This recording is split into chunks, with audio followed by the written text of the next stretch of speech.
As far as my education, my parents did not finish high school. I don't recall, they might have gone through middle school, but the fact, they had to quit school basically to help the family financially.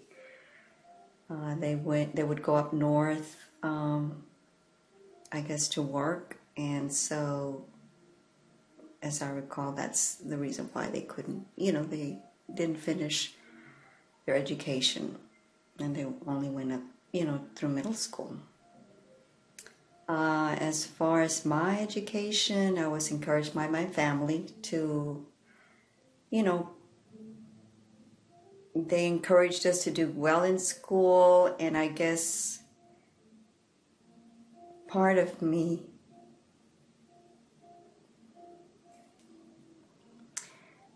because of what they went through, I felt like I knew they wanted the best for us.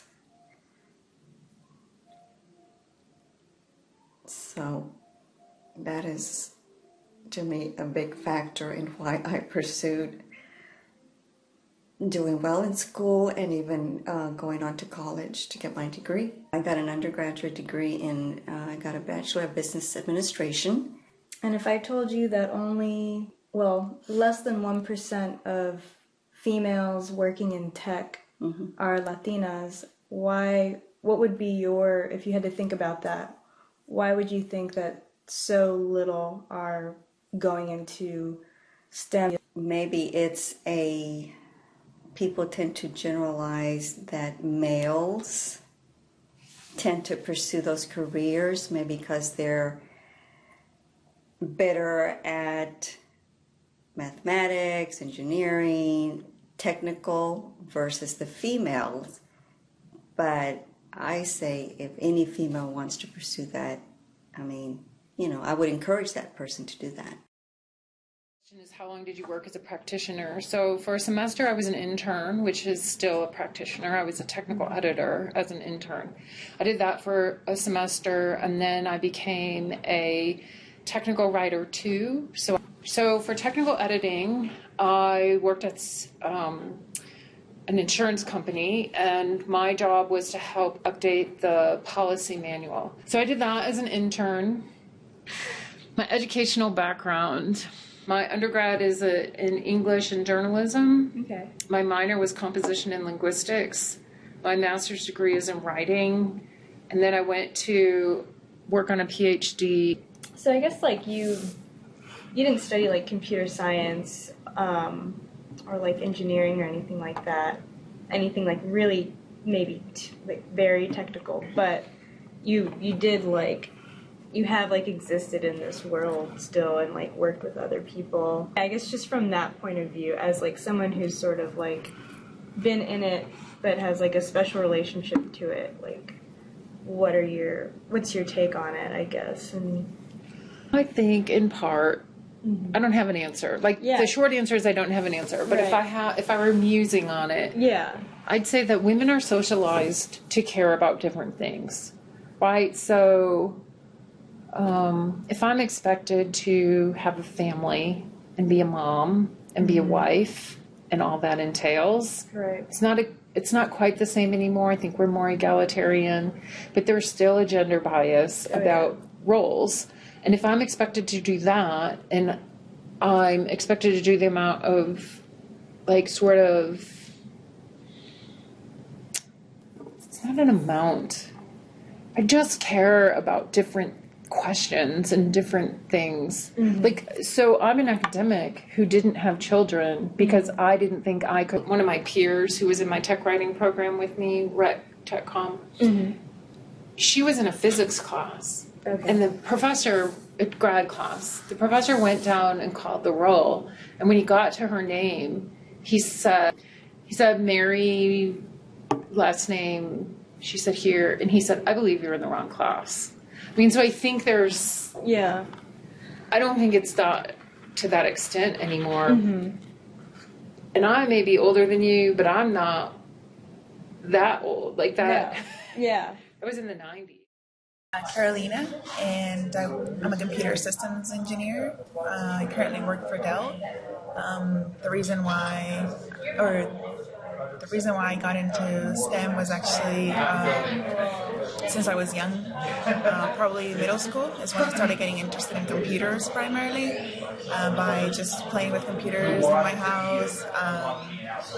And not only just using computer programs or computer applications, but something were to break, or if there were component issues with the computer, I would actually open it up and just out of curiosity would start playing with it. Yeah. And so, I guess, like, after graduating from high school, did you then study computer science specifically, or did you study something related? I actually went directly into... Okay, so I should probably say that I finished high school in Venezuela, which is where I'm from. Gotcha. And Venezuela is very heavy in math, physics, and chemistry in middle school and in high school especially. Those are required courses, or at least it was in the school that I went to. I'm not as familiar with, the whole school system here. When I started college here, I went to Arizona State, and I went directly into computer systems engineering. Oh. So what do you do currently in your current position with Dell? Okay, yeah. So I work in product development. Okay. And specifically, I work in hard drives. Each product or each product release is tied to a team. Mm-hmm. So our umbrella may be, let's say, 30 to 50 people. So my team right now for the current product that we're working on, there are 5 of us, 5 core members, or six core members, and I'm actually the only girl in the team. Yeah. But under the same department, this umbrella that I'm talking about, there's actually 2 other girls. Do you feel like you kind of band together with the other girls, or do you feel like you more or less are like comfortable with kind of this sort of guys club like makeup, I guess, or does it feel weird at all? It doesn't feel weird at all. I'm very big into STEM in general, because even when I went to college, I actually worked in the recruitment, engineering recruitment office, where there were a lot of K through 12 programs trying to encourage students from a very early age to actually come into engineering. Yeah. So of course, I want to see more girls actually get into STEM, just because you do see that big difference. Like seniority positions or managerial positions among like the teams, do there still tend to be more guys in those positions, or are there a good number of women also in seniority positions? There's actually our VP for our department is a woman. I mean, there's even diversity programs within Dell that try to promote. Like, there's even a women's group, for example. I've actually had discussions with one of my not direct managers, but one of the managers about women in STEM is an issue. An issue because there's obviously a big difference between women and men in these fields. Right. And we even had a discussion about how do we actually what can Dell as a company do to try to help promote that. Right. Where is really the issue? Does it start at family household where the family has a responsibility to promote that? Does it start at the school?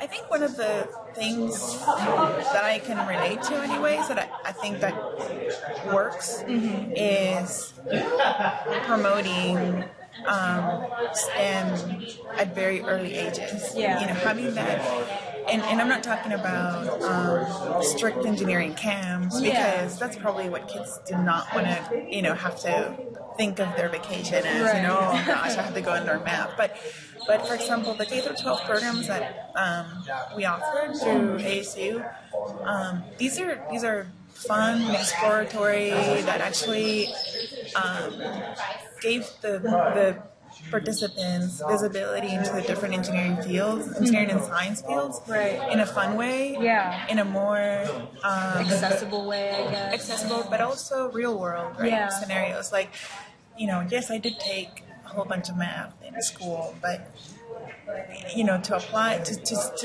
relate that to real world scenarios. Yes, of course I use math, but not not to the extent. So I think that's very important. I mean, these are programs that we offer since like sixth grade, students in sixth grade all the way to incoming freshmen. So I think that's one of the things that, again, I'm not very familiar with the school system here, and I don't know how well or how not is promoted, but that's probably one of the big things that I would suggest. And of course, I mean, in the household, it's important to actually encourage that and promote it. And then, so there's that bridge between K through 12, and then by the time you get to a real workplace, right? So then on the other end is what can companies do to actually help with that, and it's the same way being